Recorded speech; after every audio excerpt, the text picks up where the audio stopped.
Hello, friends. Welcome back to Trevor's Ghost Journal, Volume 1, The Search for Headless Bird. Entry 01, where I fill you in on what I've found so far and focus my search a little bit.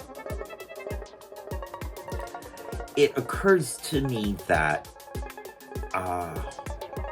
while we may never find the ghost of Bert, we may be able to find out who Bert was. And this might give us some context for what we're supposed to learn from this lesson.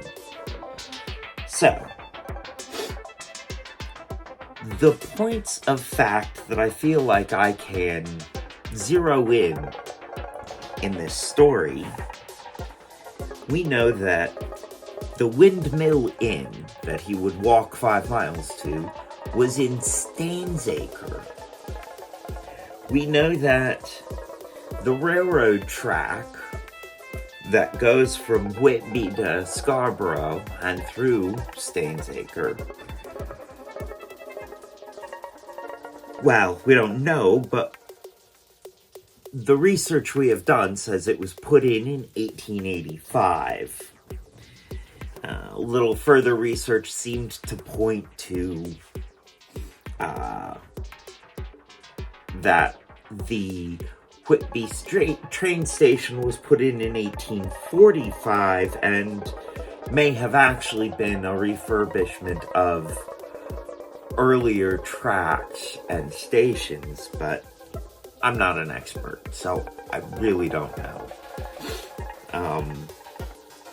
I also don't exactly know what my sources here were. I asked Google, and Google gave me some answers. Probably not correct answers, but we'll see if we can't narrow this down later. Now, with the help of another channel that has recently covered this, I'll link them in the doobly-doo.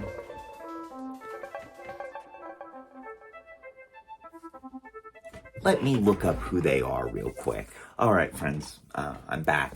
The channel is called Haunted Stories and Investigations, and they are based in the Whitby area. They helped me by suggesting that the time frame that Bert Marshall lived was during the Victorian era. So we've narrowed down our possible time frame from around 1885 to around 1900 something. This also gives us some idea of the morality, the ethics at play at the time. The Victorian ethical code, the Victorian morality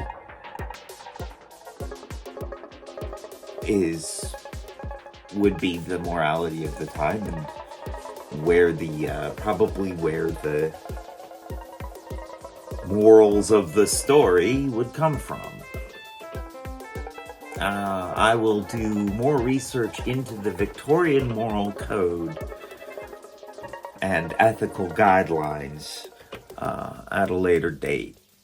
I also think that checking with the Whitby Abbey records, because apparently Robin Hood's Bay is in the land that is granted to the Whitby Abbey. The Whitby Abbey records may have something there.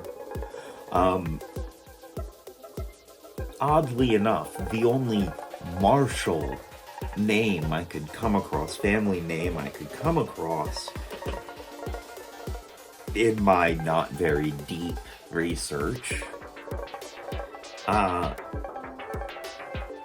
said somewhere around 1773 or 74, and it was a Robert Marshall. But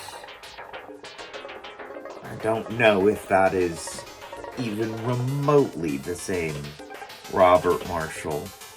It seems to be off by 110 years or so. Wait, can I math? Yeah, 110 years. I can math. Or so. So, that is where we stand as of right now with our search for the real Bert Marshall, the headless Bert of Robin Hood's Cove. Thank you, friends, and have a good evening.